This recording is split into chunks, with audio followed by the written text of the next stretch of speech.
Off-roading is so fun, right? You might have experienced it as well. I have too, and it gives a different kind of thrill.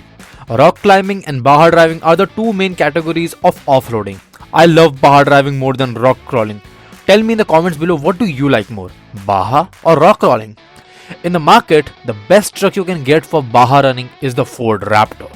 But when it comes to off-roading, there are lots of options available in the market, most popular being the Jeep Wrangler Rubicon.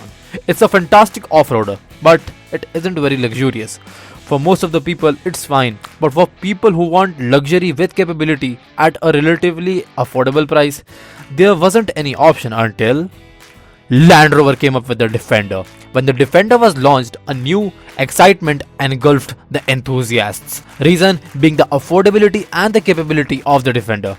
Today in Spotlight is the new Land Rover Defender. So let's jump in.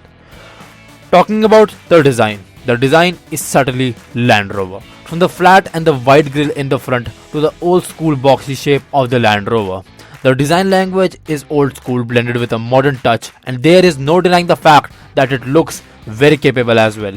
The short overhangs in the front indicate a good approach angle of the car. The large size of the wheels combined with a short wheelbase translates to a shorter wheelbase, and from the rear with enormous amount of clearance, it's clear that the departure angle is the best in class as well.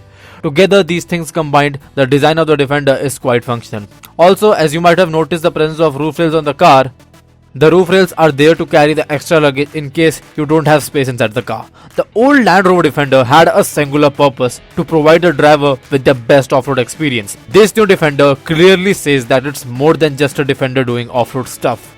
The wheel arches, as you might have noticed, are wide and have been subtly integrated into the design of the car.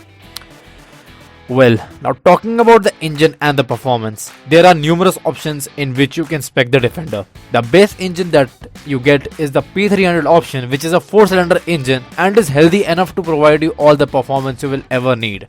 But you and I will be having a look at the P400 engine option, cause that's a straight 6 engine with 395 horsepower, which in fact is just 55 less than what you get in the Ford Raptor. The torque this engine produces is all you will ever need in an SUV like this, at 550 Nm. Best part about the Defender is how well it performs. You know that the Defender is meant to be a hardcore off-roader, but despite being a hardcore off-roader, its performance numbers are like that of a sports car. The old Defender was almost like a piece of brick moving on the road. The new Defender, well, it's the same, but it has gotten faster. It takes just 6.1 seconds to reach 60 miles per hour, and it will go on to do a top speed of 129 miles per hour, which is more than enough in the real world. The power is delivered through the engine, which is incredibly smooth. It's not like you get some voids or lag, and the engine just keeps pulling. The engine also sounds good, especially in the lower RPMs when you are pushing it towards the red line. The smoothness and the power delivery is due to the 48-volt mild hybrid system. It has been used in other modern luxurious cars as well, and let me tell you this, it is one of the coolest integrations a modern car can have, because the engine response becomes 10 times better and the engine doesn't annoy the driver by lagging or anything. Now, as we are done with the performance and the engine, let's discuss the interior. The interior is where you really start to see that it has been derived from other Range Rover models like the Velar and the Discovery. Now, let's have a look at the driving modes, because this is the part you might be really interested in if you want to see what the Defender is really capable of doing. The Defender has a plethora of options. You will probably run out of fingers before the Defender runs out of its mode. First is the Eco mode, and as you might have guessed, it's for extracting the maximum efficiency out of the engine. Then there is your normal mode, in which the car performs at its standard settings. Now, the off-road modes, well, let me lay them all together. There is grass, gravel, snowmud ruts, sand, rock crawl and wade. Still counting? Well, me too. Driver comfort is one of the utmost importance in cars like these, and thus heated and cool seats are something that's mandatory and has to perform well. The Defender might have the most powerful cool seats you might ever see on any car. It's powerful enough to freeze your ear. Also, talking about comfort and luxury, the seats are supremely comfortable.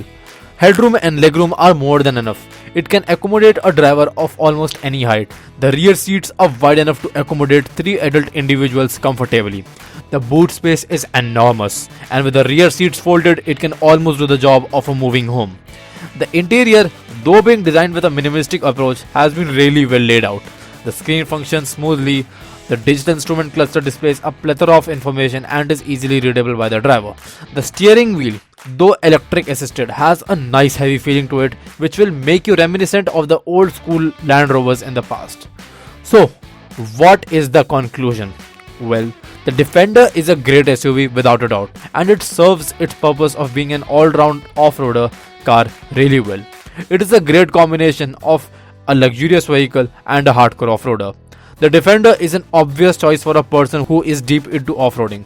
Overall, the Defender does rock crawling really well and is a really well performer on the road because of the engine options it gets. I think that it is absolutely worth the price, but if you are into Baja, you are better off buying a Raptor instead of a Defender. Now, taking the Indian market scenario in consideration, the Defender has claimed its place already. It was just launched a few days ago in the Indian market at a price range that's going to rip apart the Jeep Wrangler.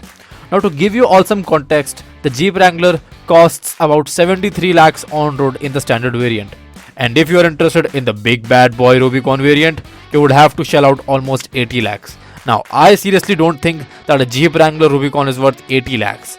If you have that kind of money, you could just put in 5 lakhs more and you will get a Defender. How cool is that? It takes care of the show-off part with the Land Rover badge, and it can do some serious off-roading too, which makes it absolutely a value for money proposition. So, that will be all my broskies. I trust you like this one. If you did, then please subscribe to the channel and join in the Motor Drift community by clicking the links in the description below. Till then, ciao.